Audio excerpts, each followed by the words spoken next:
আজ আমি তোমাদের জন্য যে নতুন গল্পটি নিয়ে এসেছি তা হবে একজন ক্রাউন প্রিন্স একটা ফিনিক্স মেয়ের প্রেমে পড়ে। এই ভালোবাসার গল্পটা এতটাও সহজ ছিল না। একটা ফিনিক্স পাখি আর একজন রাজকুমারের ভালোবাসার মধ্যে বাধা হয়ে দাঁড়ায় একটা ডেমন। সেও আবার সেই ফিনিক্স মেয়েটির প্রেমে পড়ে। তোমাদের সবার রিকোয়েস্ট ছিল আমি যেন লং ড্রামা এক্সপ্লেন করি, তাই তোমাদের জন্য আজকে অনেক লং একটি ড্রামা নিয়ে আসলাম। এবার থেকে আমি সবসময় লং ড্রামা দেওয়ার চেষ্টা করব। তো চলো ড্রামাটা শুরু করা যাক। শুরুতে আমাদের সেলেস্টিয়াল প্যাভিলিয়ন দেখানো হয়, যেখানে সমস্ত স্টুডেন্টরা কাল্টিভেট করত। সমস্ত কাল্টিভেটরদের দায়িত্ব ছিল কিনিয়ান কন্টেন নামের একটি মাউন্টেন পাহারা দেওয়া। কিন্তু এই মাউন্টেনকে ধ্বংস করার জন্য ডেমন লর্ড একবার তাদের মাউন্টেনের উপর হামলা করে দেয়। পুরো মাউন্টেনকে বাঁচানোর জন্য এখানকার সবথেকে পাওয়ারফুল কাল্টিভেটর, যার নাম ছিল মিয়াও, ডেমনদের বিরুদ্ধে লড়াই করার পর তাদেরকে হারিয়ে সে পুরো মাউন্টেনে একটা ব্যারিয়ার ক্রিয়েট করে। এতে করে তার সম্পূর্ণ পাওয়ারটাই চলে যায় আর সে আকাশে একটি তারা হিসেবে নিজেকে রেখে দেয়। এর কিছু বছর পর ফ্যাং ফ্যামিলিতে একটা মেয়ের জন্ম হয়। তার নাম রাখা হয় ফ্যাং ইউ। সে সাধারণভাবে জন্মায়নি, তার ব্লাড ছিল ফিনিক্স ব্লাড। আর এই পুরো মাউন্টেনে কাল্টিভেটর মিও এর পর এই প্রথমবার ফ্যাং ইউ এর মধ্যে ফিনিক্স ব্লাড রয়েছে, অর্থাৎ সে হচ্ছে দ্বিতীয় জন যার কাছে ফিনিক্স ব্লাড আছে। ফ্যাংইউ যখন 12 বছর ছিল তখন সে একটা রিং পায়, যেটা ম্যাজিক্যাল ছিল। এই রিংয়ের মাধ্যমে মিও ফ্যাংইউ এর সাথে দেখা করে। ফ্যাংইউ মিওকে বলে সে যেন তাকে নিজের স্টুডেন্ট বানিয়ে নেয়। মিও বলে, তুমি আমার এই রিংটা পেয়েছো, তার মানে আমাদের দুজনের মধ্যে একটা না একটা কিছু কানেক্ট রয়েছে, তাই আমি তোমাকে নিজের স্টুডেন্ট হিসেবে মেনে নিলাম, কিন্তু তোমার এই কথাটা সবার কাছ থেকে লুকিয়ে রাখতে হবে। সেদিন থেকে ফ্যাংইউ মিয়াওয়ের স্টুডেন্ট হয়ে যায় আর তার কাছ থেকে কাল্টিভেশন শিখতে থাকে। এভাবে করে সে অনেক ভালো একটা কাল্টিভেটর হয়ে ওঠে। কিন্তু একটা মেয়ে ছিল যে সে তাকে একদমই পছন্দ করতো না। জুও সবসময় নিজেকে জিনিয়াস ভাবতো আর সবসময় ফ্যাংইউকে হারাবার চেষ্টা করত। আর এমন একটা ফাইটের মাধ্যমে জুও নিজের পাওয়ারের মাধ্যমে কিংইউর ফিনিক্স ব্লাডটা নিজের মধ্যে টানতে থাকে আর সেটা নিয়েও নেয়। হ্যালো বন্ধুরা, এই ভিডিওটি মিস করবেন না। আপনাদের জানাতে এসেছি এক নতুন ও মজাদার অনলাইন ক্যাসিনো সম্পর্কে, যার নাম বানজাইভিট। কেন বানজাইভিট আলাদা? লক্ষ লক্ষ মানুষ খেলছে এবং প্রতিদিন প্রচুর নগদ অর্থ জিতছে। 3 লক্ষ প্লাস অ্যাক্টিভ প্লেয়ার রয়েছে। Aviator, crazy time, funky time, coin flip, sweet bonanza, poker, slots, live casino সবই এখানে আছে। তাড়াতাড়ি ডিপোজিট ও উইথড্র করতে পারেন বিকাশ, নগদ এবং রকেট দিয়ে। 24 ঘন্টা 7 দিন সাপোর্ট পেয়ে যাবেন এবং খুব শীঘ্রই স্পোর্টস গেমও যুক্ত হবে। এখনই নতুন অফারে অংশগ্রহণ করুন। নিচের পিন কমেন্টের লিঙ্কে ক্লিক করে সাইন আপ করুন এবং আমার প্রোমো কোড ডার্কিং ব্যবহার করুন। প্রথম ডিপোজিটে 100% ওয়েলকাম বোনাস এবং 25,000 টাকা পর্যন্ত বোনাস প্লাস 200টি ফ্রি স্পিন পাবেন। এই সুযোগটি মিস করবেন না আর নিজেকে ধনী করুন বানজাইভিটের সাথে। ধন্যবাদ। জো বলে, সবাই তোমাকে ট্যালেন্টেড ভাবে, এ সব কিছু এই ফিনিক্স ব্লাডটার জন্য। আমি তো এই ফিনিক্স ব্লাডটা নিয়ে নিয়েছি। এখন তুমি আমাকে বলো, যদি তুমি এই ক্যাপিটাল থেকে চলে যাও তাহলে আমি তোমাকে এখান থেকে চলে যেতে দেব। কিন্তু ফ্যাংইউ তার কথা মানে না, তাই জো তাকে আঘাত করে আর এ মাউন্টেন থেকে নিচে ফেলে দেয়। ফ্যাংইউ মনে করছিল সে হয়তো মারা যাবে, কিন্তু তখন মিও এসে তাকে বাঁচিয়ে নেয়। ফ্যাংইউয়ের জ্ঞান ফিরলে সে নিজের সমস্ত স্মৃতি হারিয়ে ফেলেছে, কারণ জো তার থেকে তার ফিনিক্স ব্লাডটা নিয়ে নিয়েছিল। তখন মিউ নিজের ফিনিক্স ব্লাডটা ফ্যাংইউকে দিয়ে দেয় আর বলে, আমার ফিনিক্স ব্লাড তোমাকে কিছু সময়ের জন্য ভালো রাখতে পারবে, কিন্তু নিজের ফিনিক্স ব্লাডটাকে ঠিক করার জন্য তোমাকে কাল্টিভেশন করতে হবে। এটা ঠিক করার জন্য তোমাকে সেলেস্টিয়াল ফুড খেতে হবে। ফ্যাংইউ বলে, আপনি কি বলছেন? আমি কিছুই বুঝতে পারছি না। মিও বলে, আমি তোমার মাস্টার, আর তুমি যদি এর থেকে বেশি কিছু জানতে চাও তাহলে প্রথমে তোমাকে ক্যাপিটাল যেতে হবে আর এরপর তোমাকে সেলেস্টিয়াল ফুডটা খেতে হবে। তুমি নিজের ফিনিক্স ব্লাডটা পেয়ে গেলে সব কিছু বুঝতে পারবে। এটা বলে সে গায়েব হয়ে যায়। ফ্যাংইউয়ের স্মৃতি আর কাল্টিভেশন দুটোই চলে যাওয়ার কারণে তার পরিবারের অন্যান্য লোকেরা তাকে বের করে দেয়, তাই সে নিজের পরিবার নিয়ে অন্য জায়গায় চলে যায়। এভাবে করে 3 বছর কেটে যায়। ফ্যাংইউর শুধু একটা কথাই মাথায় আসে, তাকে এখন কাল্টিভেশন করতে হবে। এটা করতে হলে তাকে সেলেস্টিয়াল ফ্রুট খেতে হবে। এই ফ্রুট সে কোথা থেকে পাবে সেসবের কিছুই জানে না। ফ্যাংইউ এখানে নিজের মায়ের সাথে থাকতো আর এখানে সে আর তার বন্ধু মিলে মেডিসিন বিক্রি করে। এরপর আমাদের ড্রামার মেন লিডকে দেখানো হয়, যার নাম হচ্ছে জু লিনিয়ার। তার সাথে তার দুজন বন্ধু ছিল, একজনের নাম হচ্ছে জুয়ান, আরেকজনের নাম ফ্যাংজি। তারা তিনজনে মিলে ডেমনদের সাথে লড়াই করছিল। তখন আমরা সেখানে একটি বড় পাখিকে দেখতে পাই, যে পাখিটা সেলেস্টিয়াল ফুড রক্ষা করত। ফ্যাঙ্গিওর জন্য যে লোকটা মেডিসিন বানাতো সে এরপর তার কাছে আসে আর তাকে সেলেস্টিয়াল ফুডের কথা জিজ্ঞেস করে। সে বলে, আমি তোমাকে আগেও বলেছি এটা ছাড়া আমি তোমার হেল্প করতে পারবো না। শহরের পাশে একটা ঘন জঙ্গল আছে, অনেকগুলো কাল্টিভেটর এই ফলটা নেওয়ার জন্য আসবে। তুমি যদি শহরে গিয়ে তাদের গ্রুপে জয়েন হও তাহলে হয়তো তাদের থেকে তুমি কোনো হেল্প পেতে পারবে, কিন্তু আমার মনে হয় না তুমি বেশি দিন টিকতে পারবে, কারণ তুমি অনেক উইক। ফ্যাংইউ ঘুমানোর সময় সে মিউকে স্বপ্ন দেখতে পায়। মিউ বলে, এই সেলেস্টিয়াল ফ্রুটটা 60 বছরে একবার আসে, তাই তোমার যে করে হোক এই ফ্রুটটা এবারে নিতে হবে। পরদিন সে তার ফ্রেন্ডকে বলে সে ইউনলি টাওয়ার যাবে, যে টাওয়ারের মধ্যে সে কাল্টিভেটরগুলো থাকবে, আমিও তাদের সাথে জয়েন করব। সেখানে আমি আমার পরিচয়টা লুকিয়ে রাখতে চাই, আমি চাই না ফ্যাং ফ্যামিলির কেউ আমাকে চিনতে পারুক। এর পরদিন আমরা তাদের দুজনকে দেখি, তারা এমনভাবে সাজগোজ করেছে তাদের লুকটাই পুরো চেঞ্জ হয়ে যায়। তারা দুজনে ইউনলি টাওয়ারে চলে এসেছে। এখানে কিছু মেয়ের কথা শুনে তার বন্ধু বলে, তুমি হয়তো এই বিষয়টা ভুলে গিয়েছো, তোমার আর প্রিন্স জুনলিনের এঙ্গেজমেন্ট অনেক আগে ঠিক করা হয়েছে, কিন্তু তুমি তোমার স্মৃতি ভুলে যাওয়ার কারণে তারা আমাদেরকে ওখান থেকে বের করে দিয়েছে। ফ্যাংইও বলে, সে যদি আমার সাথে এঙ্গেজমেন্ট ক্যান্সেল করতে পারে তাহলে অবশ্যই সে একজন ভালো প্রিন্স নয়। তারা যেখানে ছিল সে ঘরটা পুরো কাঁপতে থাকে। প্রত্যেকে নিজেদের যান বাঁচানোর জন্য বাহিরে বের হয়ে আসে। ফ্যাংইও বাহিরে আসার পর সে ওই বড় পাখিটাকে দেখতে পায় আর ভয় পেয়ে ওখান থেকে পালানোর চেষ্টা করে। তখন সেখানে জুও আর তার ছোট বোন মিলে সে পাখিটার সাথে লড়াই করার চেষ্টা করে, যাতে সে সাধারণ মানুষের কোনো ক্ষতি করতে না পারে। কিন্তু সে পাখিটা এদের দুজনকে রেখে হঠাৎ করে ফ্যাংইয়ের উপর অ্যাটাক করতে আসে, কিন্তু তার আগে জুনলিন তাকে বাঁচিয়ে নেয়। জুনলিন তার হাত দেয় তার তলোয়ার দেওয়ার জন্য, কিন্তু ফ্যাংইও ভাবে সে হয়তো তার হাত দেওয়ার কথা বলছে। ফ্যাংইও লজ্জা পেয়ে তার হাত তার দিকে দেয়। যখন জুনলিন দেখতে পায় এটা কার হাত, তখন সে অনেক রাগী দৃষ্টিতে তাকায় আর তার হাত ছেড়ে নিজের তলোয়ার উঠিয়ে নেয়। তাকে সাহায্য করার জন্য জুও আর তার ছোট বোন আসে, কিন্তু এই পাখিটাকে হারানো এতটাও সহজ ছিল না। জুনলিন তখন নিজের পাওয়ার ইউজ করে সে পাখিটাকে কিছুক্ষণের জন্য থামিয়ে রাখে, কিন্তু তাতেও কোনো লাভ হয় না। এই পাখিটা এখানে পড়ার পর ফ্যাংইওর দিকে আসতে থাকে আর একটা সময় তাকে উঠিয়ে নিয়ে ওখান থেকে চলে যায়।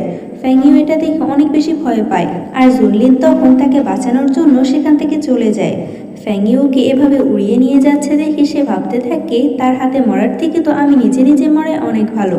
তাই সে সেখান থেকে লাফ দেয়, কিন্তু সে নিচে পড়ার বদলেও একটা পাহাড়ের উপর পড়ে আর সে পাখিটা তার উপর অ্যাটাক করতেই আসবে তার আগে জুনলিন তাদের মাঝখানে চলে আসে। প্রিন্সকে দেখে ফ্যাংইও তার পেছনে লুকিয়ে পড়ে। সে পাখিটা যখন তাদের দিকে ধীরে ধীরে আসছিল তখন ফ্যাংইও ধীরে ধীরে পেছনে যেতে থাকে, কিন্তু সে বুঝতে পারে না সে কখন পাহাড়ের কিনারায় চলে এসেছে। ফ্যাংইও পাহাড় থেকে নিচে পড়ে গেলে জুনলিনও তাকে বাঁচানোর জন্য লাফ দেয়।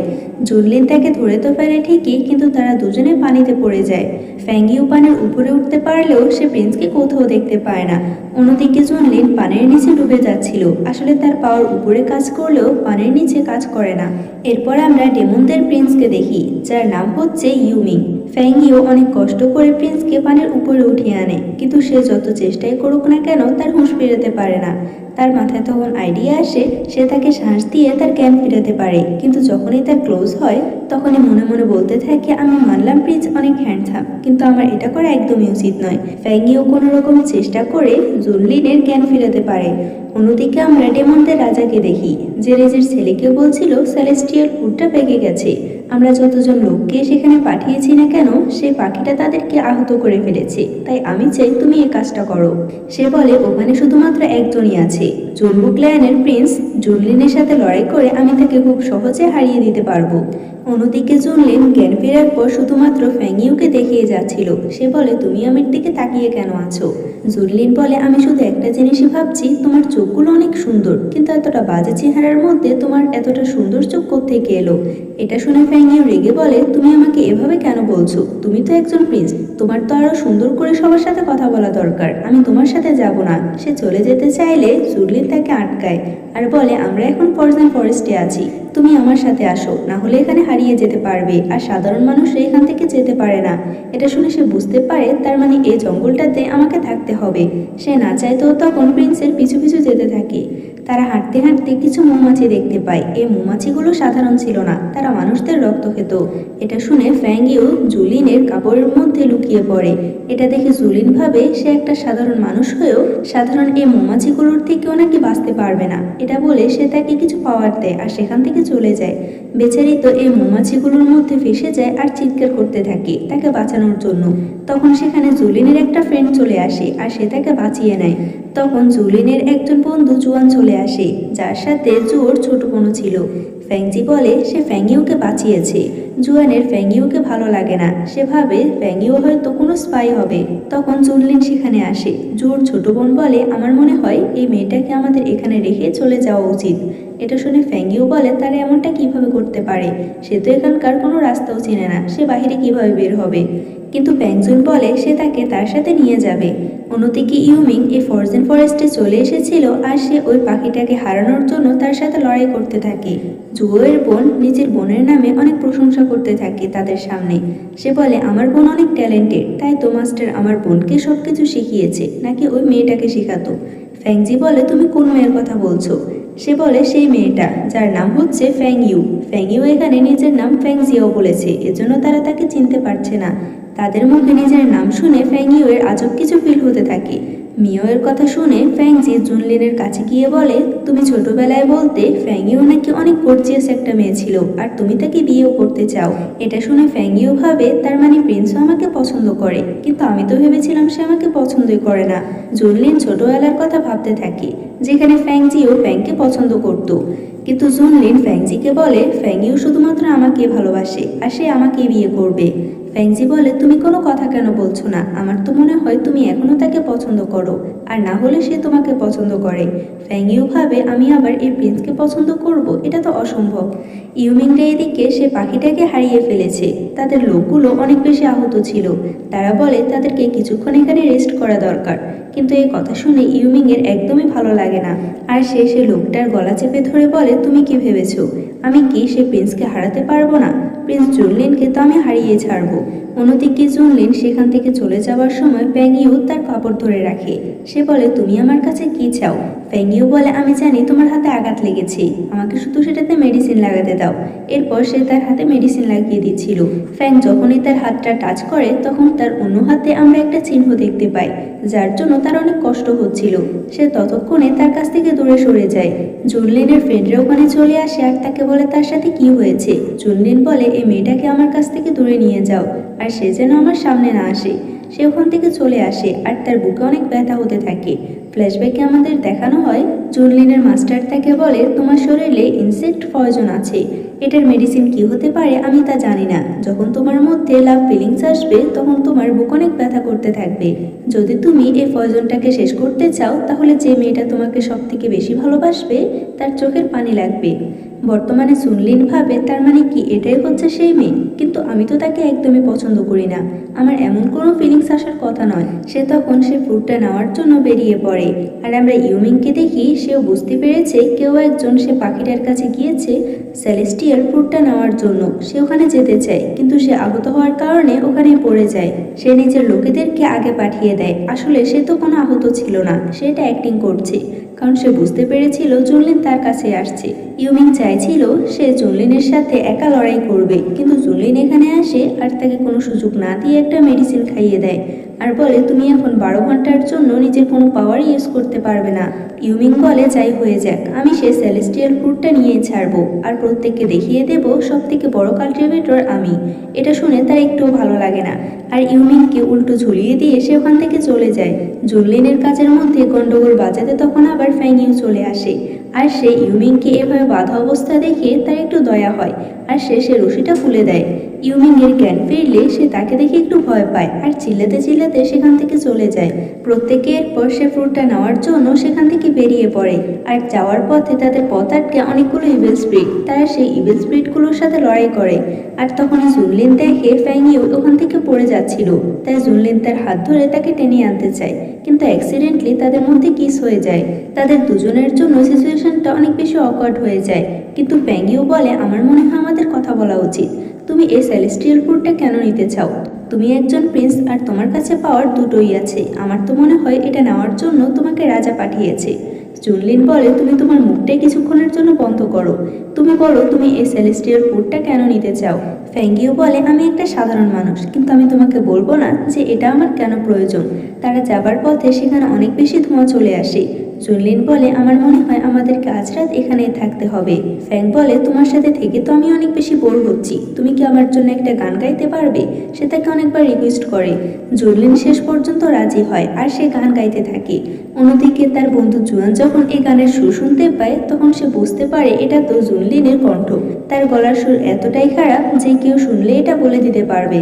অন্যদিকে ফ্যাঙ্গিও তার গলা এতটা খারাপ দেখে তার মুখটাই চেপে ধরে আর বলে, আমি চাই না তুমি এরপরে আর গানের একটা লাইনও গাও। সে তখন তার পেছনে একটা ডেমন দেখতে পায়। ভয়ে সে তখন তার কাপড়ের ভিতর আবার লুকিয়ে পড়ে। জুনলিন বলে, তুমি কখনোই তার চোখের দিকে তাকাবে না, নাহলে সে তোমাকে পজেস্ট করে নেবে। কিন্তু সেই ডেমনটা যখনই তার দিকে এগিয়ে আসতে চেয়েছিল তখন জুনলিন তাকে বাঁচাতে সামনে চলে আসে আর উল্টো সে নিজেই ডেমনের হাতে পজেস্ট হয়ে যায়। তাই সে সেখানে অজ্ঞান হয়ে পড়ে আর এদিকে ফ্যাঙ্গিও ভয়ে এক কোণে লুকিয়ে পড়ে।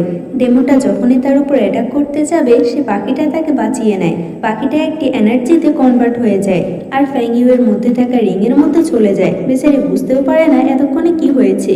ইউমিং এর সাথে একটা লোক দেখা করতে আসে আর বলে, তোমার বাবা তোমাকে কি কাজটা দিয়েছিল, তুমি কি তা ভুলে গিয়েছো। আমাদের যে করে হোক প্রিন্স জুনলিনকে হারাতে হবে আর সে ফ্রুটটা নিতে হবে। জুনলিনকে এদিকে তার বন্ধুরা পানি খাওয়ায় আর তাকে হুঁশে ফেরানোর চেষ্টা করে। অন্যদিকে ফ্যাঙ্গিও সে রিংটা দেখতে দেখতে ঘুমিয়ে পড়ে। সে তার স্বপ্নে নিজের মাস্টারকে দেখতে পায় যে অজ্ঞান হয়েছিল। সে সেখানে একটা কিউট বার্ডকেও দেখতে পায়। সে বার্ডটা তাকে বলে, যখন থেকে তুমি তোমার স্মৃতি হারিয়ে ফেলেছো তখন তোমার মাস্টার নিজের ফিনিক্স ব্লাডের অর্ধেক পাওয়ার তোমাকে দিয়ে দিয়েছে যাতে তুমি সুস্থ থাকতে পারো। এই পাখিটাকে দেখে সে কিছু একটা বুঝতে পারে আর বলে, তুমি কি তাহলে সে বড় পাখিটা। সে বলে, হ্যাঁ, এই কাজটা আমাকে তোমার মাস্টারই করতে বলেছে। এই ফ্রুটটা যতদিন পর্যন্ত পেকে না যাবে আর এটাকে তুমি যতদিন পর্যন্ত নিতে না আসবে ততদিন পর্যন্ত আমি এটাকে প্রোটেক্ট করব। এই ফ্রুটের মাধ্যমে তোমার কাল্টিভেশনটা শেষ করতে হবে। তুমি যখন নিজের ফিনিক্স ব্লাডটা ফিরে পাবে তখন তোমার মাস্টারকেও এই রিংয়ের থেকে বের করবে, কারণ প্রত্যেকে ভাবে সে হয়তো মারা গিয়েছে কিন্তু সে তোমার এই রিংয়ের মধ্যেই আছে। তাকে জাগানোর দায়িত্ব এখন থেকে তোমার। তখন তার ঘুম ভেঙে যায়। সে ঘুম ভাঙার পর দেখে জুনলিন এখনো অজ্ঞান হয়ে আছে। তাই সে তার কাপড়ের মধ্যে কিছু একটা করতে থাকে। জুনলিনের জ্ঞান ফিরলে সে দেখে তার কাপড়ের মধ্যে কিছু একটা আঁকা আছে। ফ্যাঙ্গিও বলে, এটা আমার তরফ থেকে, এটাকে একটা গিফট হিসেবে ভাবতে পারো। এরপর তারা আবারও সে সেলেস্টিয়াল ফ্রুটটার খোঁজে বেরিয়ে পড়ে। এদিকে ফ্যাঙ্গিও এর মায়ের কাছে এরা দুজন আসে। এরা দুজনকে তা তো আমরা পরেই জানতে পারবো। তারা এসেই ফ্যাঙ্গিওর ব্যাপারে জিজ্ঞেস করতে শুরু করে। অন্যদিকে জুনলিন আর ফ্যাঙ্গিও তো কোনো রকম করে সে ফ্রুটের কাছে পৌঁছে যায়। তারা নিজেদের সামনে সে ফ্রুটটা দেখতে পায়। সেখানে আমরা ইউমিংকেও দেখতে পাই যে নিজেদের লোকেদের সাথে ওখানে লুকিয়েছিল। ফ্রুটটা নেওয়ার জন্য জুনলিন আর তার বন্ধুরা মিলে সে পাখিটার সাথে লড়াই করতে শুরু করে আর এরা দুজন মিলে তাদের লড়াই দেখছিল। জুয়ের ছোট বোনের মাথায় একটা বাজে চিন্তা আসে আর সে তখন ফ্যাঙ্গিওকে সেখান থেকে ধাক্কা দেয়, যার ফলে সে নিচে এসে পড়ে। সে এখানে পড়ার সাথে সাথে সে পাখিটা তার দিকে এগিয়ে আসতে চাইছিল, কিন্তু তখনই জুনলিন সবকিছু বাদ দিয়ে ফ্যাঙ্গিওকে প্রোটেক্ট করার জন্য চলে আসে। এটা দেখে মিনিও অবাক হয়ে বলে সে এই ফ্রুটটার পরোয়া করলো না, বরং এই মেয়েটার জন্য সে এখানে চলে এসেছে। আমার এই ফ্রুটটা তো প্রয়োজন, কিন্তু তার সাথে সাথে এই মেয়েটাকেও প্রয়োজন। সে ভাবে জুনলিন হয়তো এই মেয়েটাকে পছন্দ করে। যে জিনিস সে পছন্দ করবে মিনিও তো তার থেকে সে জিনিসটাকে কেড়ে নেবে। জুনলিন আর তার বন্ধুরা মিলে সে পাখিটার উপর অ্যাটাক করে। সে তখন ধীরে ধীরে দুর্বল হতে থাকে। মিনিও ভাবে যখনই এই পাখিটা পুরোপুরি দুর্বল হয়ে যাবে আমি তখনই সে ফ্রুটটা নিয়ে নেব। কিন্তু সবার আগে তো এই ফ্রুটের কাছে ফ্যাঙ্গিও পৌঁছায়। সে এই ফ্রুটটা নেওয়ার পরেই সেই জায়গাটা অনেক বেশি কাঁপতে থাকে। দেখে মনে হচ্ছিল এ সম্পূর্ণ পাহাড়টাই ভেঙে যাবে। এসবের কারণে ফ্যাঙ্গিয়ের উপর একটা পাথর পড়তে যাবে তার আগে জুনলিন তার সামনে চলে আসে। জুনলিন আঘাত পেয়েছে ঠিকই, কিন্তু তারা দুজনে অনেকটাই ক্লোজ চলে আসে আর তাদের বন্ধুরা তো তাদেরকে খুব ভালোভাবে দেখছিল। কিন্তু তখন সেখানে আবার মিঙিও চলে আসে আর সে তখন ফ্যাঙ্গিওকে আটকে নেয় আর জুনলিনকে বলে, তুমি আমাকে এই ফ্রুটটা দিয়ে দাও, না হলে আমি একে নিয়ে নেব। ফ্যাঙ্গিওকে দেখে বলে, আমি তোমাকে চিনতে পেরেছি, কারণ ওই সময় তুমি আমাকে বাঁচিয়েছো। আমি তো তোমাকে ধন্যবাদ দিতেও ভুলে গিয়েছিলাম, কিন্তু আমি কি করব, তুমি তো জুনলিনের সাইডে আছো। কিন্তু তোমার মুখে যদি একটাও আঁচড় পড়ে তাহলে কেউ একজন আছে যার বুক অনেক ব্যথা করবে। আর আমরা সত্যি সত্যি জুনলিনের হাতের উপর সে লাভ ইনসেক্ট সিলটা দেখতে পাই। এটা জ্বলে ওঠার ফলে তার বুকে অনেক ব্যথা করতে থাকে, কিন্তু সে নিজেকে কন্ট্রোল করে আর ইউমিংকে বলে আমি তার থেকে এই ফ্রুটটা নিয়ে নিয়েছি, এখন তুমি এই মেয়েটাকে নিয়ে যাও আর তার সাথে যা ইচ্ছা করতে পারো। এটা শুনে মিংইউর অনেক বেশি খারাপ লাগে আর ইউমিং তাকে নিয়ে সেখান থেকে চলে যায়। মিংইউ এখানে এনে তাকে বেঁধে ফেলেছে। তার যখন জ্ঞান ফিরে তখন সে মিংইউকে দেখে বলতে থাকে সে তার উপর দয়া করে তাকে যেন এখান থেকে চলে যেতে দেয়। মিংইউ বলে সে এটা কখনোই দেবে না যতক্ষণ না পর্যন্ত সে ফ্রুটটা তার হাতে আসবে। সে তার কাছে এসে যখন তার মুখে টাচ করে তখন সে বুঝতে পারে সে নিজেকে যতটা কালো দেখাচ্ছে সে ততটাও কালো নয়। যেহেতু এটা সম্পর্কে মিংইউ জানতে পেরেছে তখন ফ্যাংইউ তাকে বোকা বানায়, নিজের বানানো একটা গল্প বলে তাকে ইমোশনাল করে দেয়। এখানে কি গল্প বলা হয়েছে তা তো আমরা পরে গিয়ে জানতে পারবো। জুনলিন ভাবতে থাকে যখনই সে ফ্যাংইউর আশেপাশে থাকে তখন তার লাভ ইনসেক্ট সিলটা কেন জেগে ওঠে আর তার বুকে এতটা কেন ব্যথা করে। তার বন্ধুরা এদিকে নিজে নিজে ঝগড়া করছিল, তখন তাদের কাছে একটা লেটার আসে। এখানে লেখা ছিল জুনলিন যদি ফ্যাংইউকে বাঁচাতে না আসে তাহলে সে তাকে মেরে ফেলবে আর প্রত্যেকটা মানুষকে বলে দেবে সে একটা রাজকুমার হবার পরও একটা সাধারণ মেয়েকে বাঁচাতে পারলো না। জুনলিন তখন তার দুই বন্ধুকে ফ্যাংইউকে বাঁচানোর জন্য পাঠিয়ে দেয়। জুয়ান ইউমিংয়ের কাছে এসে বলে তুমি সেই মিংইউকে কোথায় রেখেছো, কিন্তু সে তার কাছে কোনো জবাব দেয় না, উল্টো তার সাথে ফাইট করতে শুরু করে। অন্যদিকে জুনলিনের এই লেটারে পড়া কথাগুলো একদমই ভালো লাগে না, তাই সে নিজে সে লেটারটা চেক করে আর এখানকার এক কোণায় সে চিহ্নটা দেখতে পায়। এই চিহ্নটা ফ্যাংইউ তাকে বানিয়ে দিয়েছে। এটা দেখে সে বুঝতে পারে সে সবাইকে বোকা বানিয়েছে। তাই সে সেলেস্টিয়াল ফ্রুটটা জুয়ের ছোট বোনের কাছে দিয়ে নিজের বন্ধুদেরকে বাঁচানোর জন্য চলে যায়। জুনলিন ডেমনদের নামে কিছু কথা বললে ইউমিং অনেক বেশি রেগে যায় আর বলে তুমি ডেমনদেরকে কেন খারাপ বলছো, ডেমনরা তো ভালোই আছে অন্ততপক্ষে তোমার কাছ থেকে। জুনলিন বলে তুমি আসলে কি বলতে চাও। আর অন্যদিকে জুয়ের ছোট বোন যখন সে ফ্রুটটা নিয়ে হাঁটছিল তখন কিছু একটা হয় আর সে অজ্ঞান হয়ে যায়। আসলে এসব কিছু ফ্যাংইউ করছিল। সেলেস্টিয়াল ফ্রুটটা নেওয়ার পর সে মনে করতে থাকে সে কিভাবে সে ইউমিংকে বোকা বানিয়েছে। ফ্যাংইউ ইউমিংকে বলে আসলে জুনলিন আমাকে এখানে জোর করে নিয়ে এসেছে। সে বলেছিল সে সেলেস্টিয়াল ফ্রুটটা নেওয়ার জন্য ওই বড় পাখিটার কাছে আমাকে দিয়ে দেবে যাতে সে খুব সহজে সে ফ্রুটটা নিতে পারে। তাদের থেকে বাঁচার জন্য আমি এমন হয়ে ঘুরছি, কিন্তু তারপরও তারা আমাকে ধরে ফেলেছে আর এখন তো তারা আমাকে এই ফ্রুটটা নেওয়ার জন্য ব্যবহার করছে। কিন্তু তুমি অনেক বেশি শক্তিশালী আর ওই প্রিন্স জুনলিনের থেকে অনেক বেশি ভালো। তুমি যদি আমাকে এখান থেকে যেতে দাও তাহলে আমি সেলেস্টিয়াল ফ্রুটটা তোমার কাছে নিয়ে আসবো, আমি তোমাকে প্রমিস করছি। আর বোকার মতো মিংইউ নিজেও রাজি হয়ে যায় আর বলে তুমি কি ওই সেলেস্টিয়াল ফ্রুটটা নিয়ে আসো, আমি এদিকে জুনলিনকে দেখছি। বর্তমানে জুনলিন মিংইউকে সে লেটারটা দেখায় আর বলে আমার মনে হয় তোমার এটা দেখলে বিশ্বাস হবে। ইউমিং যখন এই লেটারটা দেখে তখন তার পুরোপুরি বিশ্বাস হয়ে যায় আর নিজের উপরে রাগ হতে থাকে। জুনলিন বলে আমি তো নিজেই বিশ্বাস করতে পারছি না, একজন সাধারণ মেয়ে ডেমনদের রাজকুমারকে এখানে বোকা বানিয়ে গিয়েছে। আর সে নিজে নিজে বলতে থাকে বোকা তো সে আমাকেও বানিয়েছে। ফ্যাংইউ তো এ সমস্ত কাণ্ড করে নিজের শহরে ফিরে আসে। মেডিসিন বানানো সেই লোকটাকে এরপর সে সেলেস্টিয়াল ফ্রুটটা দিয়ে দেয়। লোকটা বলে আমি এটা বানাতে 3 দিন সময় লাগবে, তুমি 4 দিনের দিন এটা নিতে পারবে আর নিজের কাল্টিভেশন আবারও শুরু করতে পারবে। জুনলিন আর তার বন্ধু ফ্যাংজি মিলে বর্ডারের কাছে আসে ফ্যাংইউকে খোঁজার জন্য। ফ্যাংজি বলে আমাদেরকে আগে ফ্যাং ফ্যামিলিতে গিয়ে খুঁজতে হবে। আর জুয়ার ছোট বোন বলে আমি জানি না ওই মেয়েটা এমন কি করেছে তার উপর যে এতটা দোষ করার পরও জুনলিন তার এখনো পরোয়া করছে। ফ্যাংইউয়ের সাথে দেখা করার জন্য যে লোকগুলো আসে প্রত্যেকে ওই রুমগুলো খুঁজতে থাকে, কিন্তু তারা ফ্যাংইউকে পায় না। ফ্যাংইউ নিজের বাড়িতে আসে কিন্তু সে দরজা দিয়ে ঢুকে না, বরং উল্টো দিক দিয়ে এখানে আসে আর দেখতে থাকে তার সাথে কেউ দেখা করতে এসেছে। ফ্যাংইউর মা তাদের দুজনকে বলে তার হাজব্যান্ড মারা যাওয়ার পর ফিনিক্স ওয়ার্ডের প্রতি তার কোনো ইন্টারেস্ট ছিল না, তাই তারা বলতে পারবে না এই শর্টটা কোথায় আছে। আসলে এরা দুজনে ফিনিক্স ওয়ার্ডটা খুঁজতে এসেছে। মেয়েটা বলে যদি এভাবে আপনি আমাদেরকে মিথ্যা বলেন তাহলে আমার কোনো উপায় থাকবে না আপনাদের থেকে এটা নেওয়ার জন্য। ফ্যাংইউর মা বলে যখন আমাকে আর আমার মেয়েকে এখান থেকে বের করে দেওয়া হয়েছিল তখন আমাদের একটাই ইচ্ছে আমরা সাধারণভাবে জীবনযাপন করব। আমাদের ওই শর্টটার প্রতি কোনো ইন্টারেস্ট নেই, তাই আমার কাছে তুমি ওই শর্টটা পাবে না। অন্যদিকে মিংইউ ডার্ক নাইট কোডে ফিরে আসে আর সে তার বাবাকে বলে সে ওই সেলেস্টিয়াল ফ্রুটটা আনতে পারেনি, যেটা শুনে তার বাবা অনেক রেগে যায়। সে বলে তুমি তোমার মিশনটা কমপ্লিট করার আগে কেন চলে এসেছো। সে তাকে বকা দিয়ে বলে যে করে হোক আমাদের ওই ফ্রুটটা নিয়ে আসতে হবে। মিংইউ বলে এবারে সে আর কোনো ভুল করবে না, সে ওই সেলেস্টিয়াল ফুডটা নিয়ে আসবে। এটা খুঁজতে হলে তাকে আগে ফ্যাংইউকে খুঁজতে হবে, তাই সেও বর্ডারের কাছে চলে আসে। আর এদিকে ফ্যাংইউ তো নিজে সম্পূর্ণ তৈরি হয়ে এসেছে। সে চা নিয়ে তার কাজিনদের কাছে যায়। এরা দুজনে হচ্ছে তার কাজিন। সে ইচ্ছে করে ফ্যাংইয়ের উপর চা ফেলে দেয়। ফ্যাংইয়ের যখন তাকে দেখে, তার সৌন্দর্য দেখে সে তো ইমপ্রেস হয়ে যায় আর তার সাথে ভালোভাবে কথা বলতে থাকে। সে বলে, তুমি যদি সে ফিনিক্স সোয়ার্ডটার ব্যাপারে কিছু জানো তাহলে আমাকে বলে দাও। ফ্যাংইউ তাকে বোকা বানিয়ে বলে, আমার মনে হয় আমি এই সোয়ার্ডটার ব্যাপারে কোথাও শুনেছি। সে কিছুক্ষণ ভেবে বলে, আমার মনে পড়েছে, আমাদের এই পুরনো বাড়িটাতে যে গার্ডেনটা আছে সেখানে একটা ফুল গাছের নিচে, কিন্তু আমি জানি না সে শহরটা কোন ফুল গাছের নিচে হতে পারে। মিংইও এখানকার হেডের যে ছেলে ছিল তার সাথে দেখা করে। এই ছেলেটা তো আরো বেশি বোকা ছিল।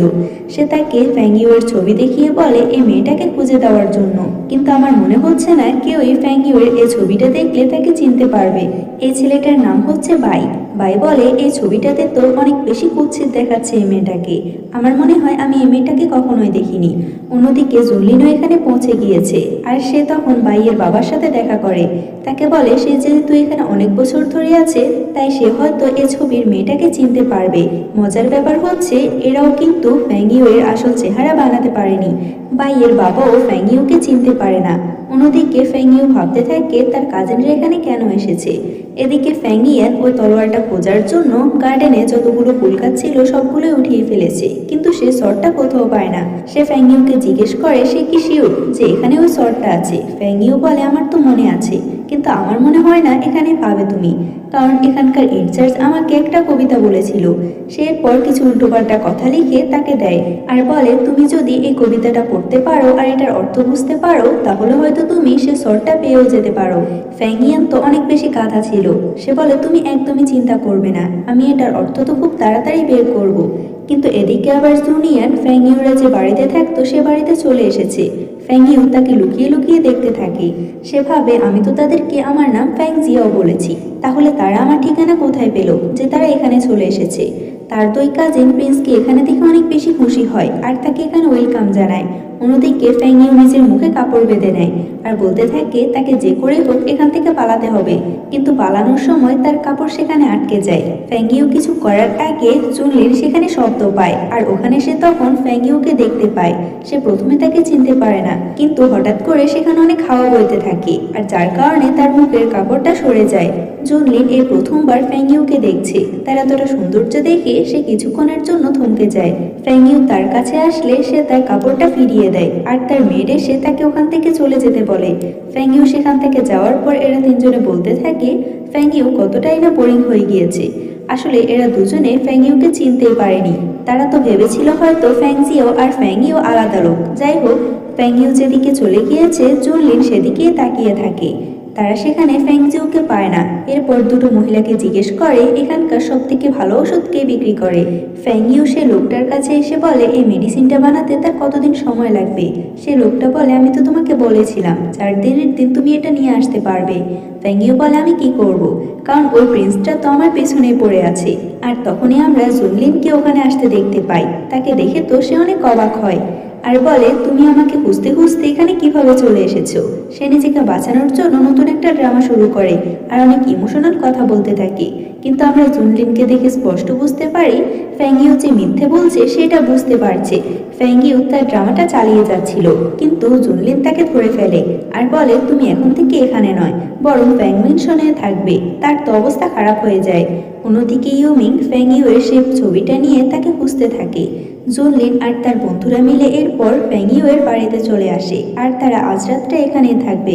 ফ্যাংইউ তাদের জন্য আজব আজব খাবারগুলো রান্না করে, কিন্তু তাদের তিনজনেরই এটা ভালো লাগে।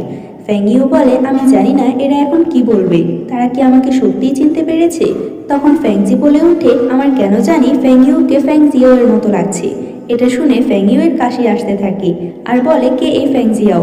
ফ্যাংজি বলে, সে ফ্যাংজিয়াও নামের মেয়েটা তো আসলে একটা চোর, কারণ সে আমাদের সেলেস্টিয়াল ফুডটা নিয়ে চলে গেছে। আমরা এখানে তাকে খুঁজতে এসেছি। ফ্যাংইউ বলে, এই বর্ডার সিটিটা এতটাও ছোট নয়, তাই আমার মনে হয় না তোমরা তাকে সহজেই খুঁজতে পারবে। ফ্যাংজি জুয়ানের কাছে গিয়ে বলে, তোমার কি মনে হচ্ছে না জুনলিনের আচরণটা একটু অন্যরকম লাগছে, কারণ সে এখানে সেলেস্টিয়াল ফুড নিতে এসেছে।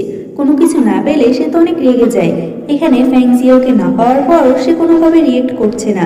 জুয়ান বলে, আমার মনে হয় তোমার এসব বিষয় নিয়ে বেশি ভাবা উচিত নয়, তুমি নিজের কাজ নিজেই করো। রাতের বেলা জুনলিন ঘুমানোর সময় ফ্যাং ইউয়ের কথা ভাবছিল, আর তখনই হঠাৎ করে তার বুকে ব্যথা শুরু হয়।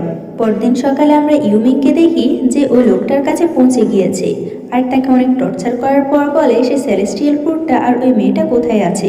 সে ফ্যাং ইউয়ের জন্য সেলেস্টিয়াল ফ্রুটটা কোথায় আছে এটা বলে না, আর বলতে থাকে ফ্যাং জিয়াওকে, সে তো তাকে চিনেই না। এদিকে ফ্যাং ইউয়ের তো সবসময় এটাই ভয় হচ্ছিল জুনলিন যদি তাকে ধরে ফেলে তাহলে সে কি করবে। সে জুনলিনের সাথে দেখা করে বলে, তুমি একটা রাত এখানে থাকতে পেরেছো, আমাকে যতটা সাহায্য করেছো তার জন্য ধন্যবাদ, কিন্তু তুমি আর এখানে থাকতে পারবে না। জুনলিন বলে, আমার মনে হয় তোমার চেহারা আর সে ফ্যাং জিয়াওয়ের চেহারা একরকম, তোমার সাথে কি সে অসুন্দর মেয়েটার কোনো কানেকশন আছে? ফ্যাং ইউ কথা ঘোরানোর জন্য বলে, তোমার কি মনে হয় আমাকে কি সে অসুন্দর দেখতে মেয়েটার মতন লাগে? জুনলিন বলে, একদমই না, আমি শুধু এতটুকুই বলতে চাই আমি এখান থেকে কোথাও যাব না। তখন তাদের সাথে বাইয়ের বাবা দেখা করতে আসে। সে বলে তারা যে মেয়েটাকে খোঁজার চেষ্টা করছে তাকে হয়তো একজন চিনতে পারে, যে কিনা এই শহরে অনেক ভালো মেডিসিন বানায়। জুনলিন বলে, সে কি বাওয়ের কথা বলছিল, যে কিনা এই শহরে অনেক ভালো মেডিসিন বানায়? বাইয়ের বাবা বলে, হ্যাঁ, কারণ আমি খোঁজ নিয়ে দেখেছি কিছু লোক সেই মেয়েটাকে বাওয়ের মেডিসিন শপে যেতে দেখেছে। এটা শুনে বেচারি ফ্যাং ইউ একটু টেনশনে পড়ে যায়, সে এখন কি করবে। তখন জুনলিনের কাছে একটা লেটার আসে, এখানে লেখা ছিল তার বাবা অনেক বেশি অসুস্থ, তাই তাকে যে করে হোক সেখানে তাড়াতাড়ি পৌঁছাতে। জুনলিন তার বন্ধুদেরকে বলে তাদের খুব তাড়াতাড়ি এখান থেকে চলে যেতে হবে। এদিকে মিংইউ বাও নামের এই লোকটাকে অনেক বেশি জ্বালাতন করে, আর তাকে বলে সে যদি ফ্যাং জাওয়ের খোঁজ তাকে এখনই না দেয় তাহলে সে তাকে মেরে ফেলবে। ফ্যাং ইউ তখন জুনলিনের সাথে এখানে আসে, কিন্তু তারা দুজনের একজনও বাওকে এখানে দেখতে পায় না। আসলে ইউমিং তো তার গলা চেপে ধরে তাকে আলমারির পাশে লুকিয়ে রেখেছিল, কিন্তু জুনলিনের এতে সন্দেহ হয়। সে বলে এই আলমারির পেছনে যে হোক না কেন তাকে বেরিয়ে আসতে বলে। তখন ইউমিং বাহিরে বের হয়ে আসে আর বলে, তুমি তো এতটাও বোকা নয়। এটা বলে সে তার উপর অ্যাটাক করে। ফ্যাং ইউ তখন বাওয়ের কাছে গিয়ে বলে সে ঠিক আছে কিনা, কিন্তু এদিকে ইউমিং নিজে বাঁচার জন্য ফ্যাং ইউকে হোস্টেজ বানিয়ে নেয়। সে তাকে তার গলা চেপে ধরেছে, যেটা দেখে আবার জুনলিনের হাতে আমরা সে মার্কটা দেখতে পাই, যার জন্য তার বুকে অনেক ব্যথা হয়। কিন্তু সে নিজেকে সামলে বলে ফ্যাং ইউয়ের যদি কিছু হয় তাহলে সে তাকে একদমই ছাড়বে না। ইউমিং নিজেও এখানে ফ্যাং ইউকে চিনতে পারে না, সে তাকে ধাক্কা দিয়ে ওখান থেকে পালিয়ে যায়। জুনলিন তখন নিজের আকাশে ছবিটা বাওকে দেখায় আর বলে সে এই মেয়েটাকে চিনতে পারছে কিনা। ফ্যাং ইউ তাকে ইশারা দিয়ে তার মুখ বন্ধ রাখতে বলে। বাও বলে তার মনে হয় না সে তাকে কোথাও দেখেছে, কিন্তু একটু পরে বলে আমি তাকে দেখেছি। জুনলিন তার ব্যাপারে জিজ্ঞেস করলে বাও তো নিজের মতো করে একটু উল্টোপাল্টা গল্প শুনিয়ে দেয়। এটা শুনে আবার ফ্যাং ইউ খুশি হয়, কারণ জুনলিন এখন তাকে সন্দেহ করবে না। অন্যদিকে জুয়োর বোন জুয়োকে বলে সে ফ্যাং ইউকে দেখেছে। জুনলিনও কেমনভাবে তার দিকে তাকিয়েছিল, আমার তো মনে হয় সে তাকে পছন্দ করে। জুয়ো বলে 3 বছর হয়ে গিয়েছে কিন্তু সে এখনো বদলায়নি, খুব তাড়াতাড়ি আমার ফ্যাং ইউয়ের সাথে দেখা করতে হবে। বাওয়ের এসব উল্টোপাল্টা কথাতে তো আবার ফ্যাংজি বিশ্বাস করে নেয়, কিন্তু জুনলিন বলে এই বুড়োটা যা বলছে তা তো পুরোটাই মিথ্যে, কিন্তু আমি আর তার থেকে একটা কথাও শুনতে চাই না। সে যখন চলে যেতে নিচ্ছিল তখন আবারও ফ্যাং ইউকে দেখতে পায়, আর ফ্যাং ইউকে দেখতে এসে তার কাছে গিয়ে তার কপালে 3বার টোকা দেয়। এটা কেন দিয়েছে আমি তো নিজেই জানি না, কিন্তু সে যখন বাইরে যায় তখন আবারও সে লাভ ইনসেক্টের কারণে তার বুকে অনেক ব্যথা হতে থাকে। এটা দেখে ফ্যাং ইউ ভাবছিল তার বুকে এমন বারবার ব্যথা হয় কেন, সে এর আগেও এমনটা দেখেছে। ফ্যাং ইউ তাকে ঠিক করতে চায়, তাই সে তার কাছে গিয়ে বলে তার হঠাৎ করে কেন বুকে ব্যথা হয়। জুনলিন বলে এটার নাম হচ্ছে লাভ ইনসেক্ট। এটা শুনে আবার ফ্যাং ইউ অনেক বেশি অবাক হয়, কিন্তু তার অবাক হওয়ার কারণ আমরা জানি না। এরপর সে জুনলিনের জন্য মেডিসিন বানাচ্ছিল আর বলছিল বেচারা প্রিন্স ছোট থেকে কতটা কষ্ট সহ্য করে আছে। কিন্তু তখন তার নজর যায় ইউমিং এর দিকে, যে তার রুমেই বসেছিল। তাকে দেখে সে ভয় পেয়ে বলে তুমি এখানে কি করছো? ইউমিং বলে আমি যেখানে ইচ্ছা যেতে পারি, কিন্তু তুমি কি আমাকে বলতে পারো যে জুনলিন ওই মেয়েটাকে পেয়ে গিয়েছে কিনা? ইউমিং বলে আমি শুনেছি সে মেয়েটা নাকি চোর, সে সেলেস্টিয়াল ফ্রুটটা নিয়ে গিয়েছে, তার উপরে সে দেখতেও নাকি অনেক অসুন্দর, তাহলে তুমি তাকে কেন খুঁজছো? ইউমিং বলে তুমি তার ব্যাপারে একটাও খারাপ কথা বলবে না, কারণ সে মেয়েটা আমার জীবন বাঁচিয়েছে। ফ্যাং ইউ তাকে আবারও বোকা বানানোর জন্য বলে আমি তোমাকে বলে দিচ্ছি সে কোথায়। জুনলিন সে ফ্যাং জুয়ান নামের মেয়েটাকে খুঁজে পেয়েছে, সে তাকে জিজ্ঞাসাবাদের জন্য নিয়ে যাচ্ছে। যাচ্ছিল, তাই আমার মনে হয় তোমার তার পিছু করা উচিত। এটা শুনে ইউমিং এক মুহূর্ত দেরি না করে সেখান থেকে চলে যায়, আর তখন তার একটা টোকেন নিচে পড়ে যায়। অন্যদিকে জুনলিন এখনো ফ্যাংজুয়ার মেয়েটার কথাই ভাবছিল। সে বলে, আমি জানি না ইউমিং কেন এ বর্ডার সিটিতে এসেছে।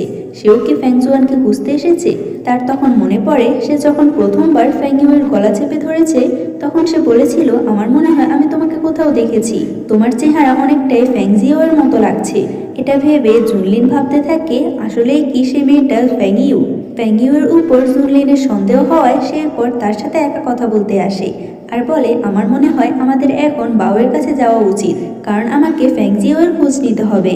ফ্যাংইউ বলে, কিন্তু আমার তো মনে হয় তোমার সেখানে যাওয়া উচিত নয়, কারণ বাউ বলেছিল সেই মেয়েটাকে নাকি 108 জন ডাকাত উঠিয়ে নিয়ে গেছে, আর সাথে সে সেলেস্টিয়াল ফুডটাও নিয়ে চলে গেছে। এটা শুনে জুনলিন বলে, কিন্তু আমার তো মনে হয় না বাও আমাদেরকে কোনো সংখ্যা বলেছিল সেই ডাকাতদের। ফ্যাংইউ তো এবার ফেসে গিয়েছে। সে বলে, আমার মনে হয় আমারই কোথাও ভুল হচ্ছে। আর এদিকে এদের দুজনকে আবারও ইউমিং দেখছিল। জুনলিন ফ্যাংইউকে খাবার খাওয়াতে নিয়ে আসে আর বলে, এই মাছটাকে ঠিক আগের মতোই, যখন তুমি আমাদের জন্য জঙ্গলে এই মাছটা গ্রিল করেছিলে। এটা শুনে সে বলে, হ্যাঁ। তার কথায় কথায় সে হ্যাঁ বলতে যাবে, তারপর বলে, আমি তো জানি না এই মাছটা কিভাবে গ্রিল করে। কিন্তু জুনলিনের কাছ থেকে সে আর কতক্ষণই বা বেঁচে থাকতে পারবে। এরপর জুনলিন যখন নিজে তলোয়ার প্র্যাকটিস করছিল, তখন সেখানে ইউমিং চলে আসে। সে এখানে বাধা দিলে জুনলিন বলে, যদি তোমার এত বাধা দেওয়ার শখ হয় তাহলে তুমি আমার সাথে লড়াই করতে পারো। যদি তুমি হেরে যাও তাহলে তোমাকে বলতে হবে কেন তুমি আমাদের পিছু করছো। ইউমিং বলে, এটা তো ভালোই হবে, কারণ আমিও তোমাকে হারাতে চাই, কারণ তোমার হারার অনেক বেশি শখ। তাদের এখানে লড়াই শুরু হওয়ার আগে আমরা ফ্যাংইউর কাজিনকে দেখি, যে কিনা ফ্যাংইউকে অনেক আঘাত করছে, আর সে বলছিল ফ্যাংইউর কারণে নাকি তার আঘাত লেগেছে। ফ্যাংইউকে আঘাত করার পর যখনই তার মুখ থেকে অনেক ব্লাড বের হয়, তখনই জুনলিনের বুকে অনেক ব্যথা হতে থাকে। তার এখানে মনোযোগ ছিল না দেখে ইউমিং রেগে যায় আর বলে, যদি তুমি মনোযোগ দিয়ে ফাইটিং নাই করতে পারো তাহলে এটা শুরু কেন করলে? এটা বলে সে ওখান থেকে চলে যায়। কিন্তু ওদিকে আমরা ফ্যাংলিউকে দেখি। ফ্যাংলিয়ান এদিকে ফ্যাংইউকে মারতে আসে। ফ্যাংইউয়ের মা এসে বলে, তুমি তো এবারে সীমাটাই পার করে ফেলেছো। ফ্যাংইউ বলে, তোমাদের এখানে থাকার অনুমতি কে দিয়েছে? শুরু থেকে আসার পর তুমি একটা না একটা কিছু ঝামেলা করে যাচ্ছ। আমি চাই তুমি এখান থেকে চলে যাও। এটা শুনে ফ্যাংলিউ অনেক বেশি রেগে যায় আর বলে, তোমার সাহস কিভাবে হয় আমাকে এভাবে বলার? এটা বলে সে এদিক ওদিক সবকিছু তছনছ করতে থাকে। এতেও তার মন ভরে না। সে ফ্যাংইউয়ের গলায় থাকা সে স্পিড রিংটা নিয়ে আগুনে ফেলে দেয়। এটা দেখে ফ্যাংইউ অনেক বেশি কষ্ট পায় আর সে রিংটা নেওয়ার জন্য ছুটে যায়, কিন্তু তার মা তাকে আটকে নিজে সে রিংটা নিয়ে আসে। সে রিংটা তো নিয়ে আসে, কিন্তু তার হাত অনেকটা পুড়ে গেছে। এসব কিছু ফ্যাংইউ দাঁড়িয়ে দাঁড়িয়ে দেখছিল। আর অন্যদিকে তার মায়ের হাত জ্বলে গেছে দেখে তো ফ্যাংইউ অনেক বেশি রেগে যায়। আর এরপর সে তার দিকে এগিয়ে আসে। ফ্যাংইউ তাকে তলোয়ার দিয়ে আঘাত করতে চায়, কিন্তু ফ্যাংইউ তার তলোয়ারটাই ধরে ফেলে, যার কারণে তার হাত কেটে রক্ত পড়তে থাকে। সেখানে আমরা একটা পাথর দেখতে পাই, যে পাথরের উপর ফ্যাংইউর রক্তগুলো পড়ছিল। এই পাথরটা ফ্যাংইউকে মিউ দিয়েছিল। পাথরের মধ্যে এই রক্তটা পড়তে সেটা উপরে উঠে যায়, আর আমরা তখন এর মধ্যে অনেক অদ্ভুত কিছু একটা দেখতে পাই। আর তখনই এই পাথরটা ফিনিক্স সর্ডে পরিবর্তন হয়। এটা দেখে প্রত্যেকে বলতে থাকে, তার মানে এটাতেই ফিনিক্স সর্ড ছিল। ফিনিক্স সর্ডকে কেউ চুজ করতে পারে না, বরং এটাই নিজের মালিককে চুজ করে, আর এটাই এবার ফ্যাংইউকে চুজ করেছে। ফ্যাংইয়ান যখনই এই ফিনিক্স শটটা দেখে, তখন তো বেচারা অনেক অবাক হয়, কারণ সে একটা গার্ডেনের সমস্ত ফুলগুলো উঠিয়ে তার মাটির ভিতরে চেক করছিল ফিনিক্স শটটা কোথায় আছে, কিন্তু সে বেচারা পায়নি।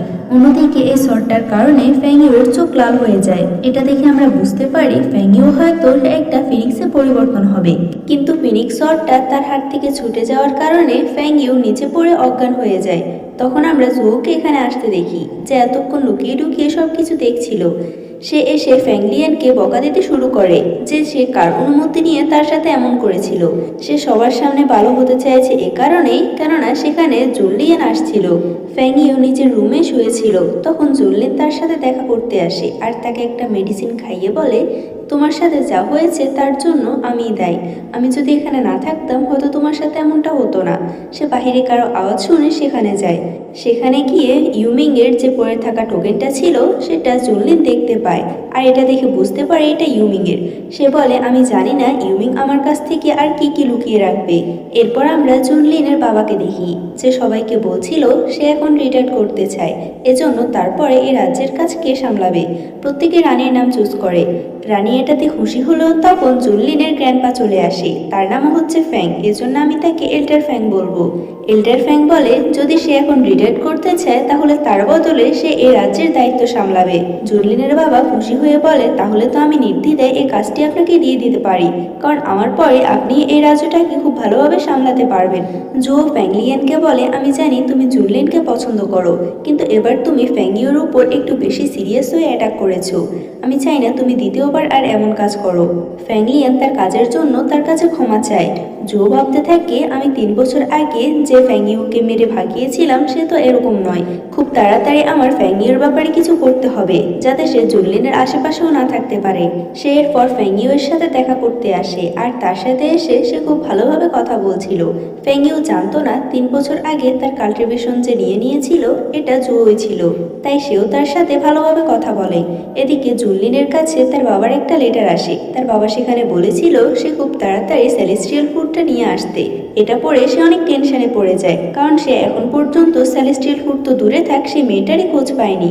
এদিকে এই দুই ভাই বোন মিলে তো বলছিল ফিনিক্স ওয়ার্ডটা এখন ফ্যাংইওর কাছে, তাই তারা এমন কি করতে পারে যার কারণে তারা ফিনিক্স ওয়ার্ডটা পেয়ে যাবে। তখন জুয়ো এসে বলে যদি তোমরা নিজেদের শক্তি দিয়ে তার সাথে লড়াই করো তাহলে কখনোই পারবে না, তাই তোমাদের বুদ্ধি দিয়ে কাজ করতে হবে। সে তাদেরকে কিছু মেডিসিন খেতে দেয় আর বলে আমি কিছুক্ষণ আগে যে ফ্যাংইও এর সাথে দেখা করে এসেছিলাম সে ফ্যাংইও আগের থেকে অনেক বেশি বদলে গেছে। তার হাতে তখন আমরা ব্রেসলেট দেখতে পাই। এই ব্রেসলেটের রহস্য তো আমরা কিছুক্ষণ পরে জানতে পারবো।